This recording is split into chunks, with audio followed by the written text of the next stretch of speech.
Everything needs nitrous. Turbos, blowers, even nitrous carbon. So that means if you have a nitrous car, the first thing you should do is add more nitrous. Pretty much.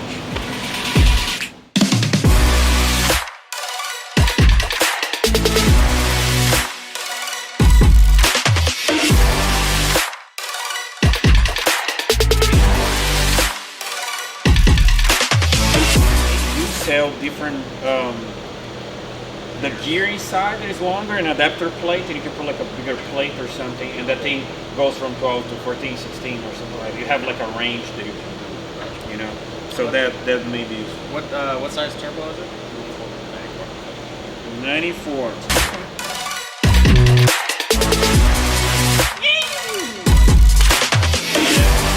Full vital.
That's better.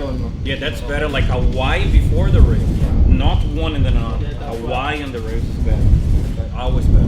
A Y here, So larger and a Y. and then a Y after to the regulator. Yes.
Welcome back to FuelTech YouTube channel, and I do have Vincent, my buddy here.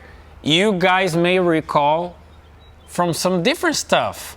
Right. So Vincent worked with donks, right? Not just donks, but like specifically some that came here several times on the dyno, went with us to SEMA. So we went to SEMA with that thing, beautiful car.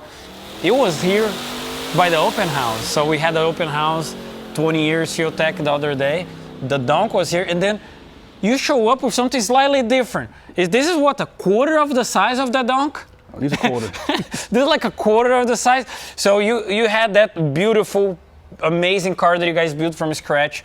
V8 twin turbo, big power, and then you have two rotors. Two rotors. So this is your personal race car, correct? Personal car, yeah. So say a little bit about this before we start putting some beating on it and see what she can do. This is a Billy Boss 13b motor, 94 millimeter precision.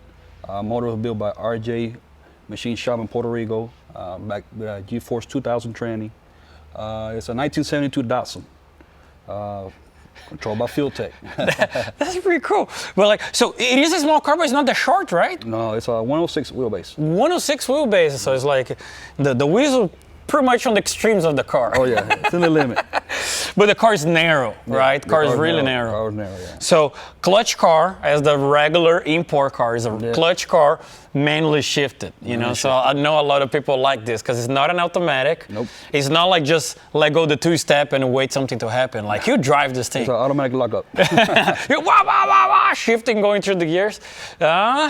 So this is gonna do different sounds. Oh, yeah. Different smokes, different stuff. Everything is different on a rotary motor. So it's the moving the Rito, right? So that thing is just spinning around and having a turbo almost the size of the engine, trying to push some air in. So let's see how it goes through the day. You guys can enjoy the sounds of the rotary engine.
Both leading plugs just a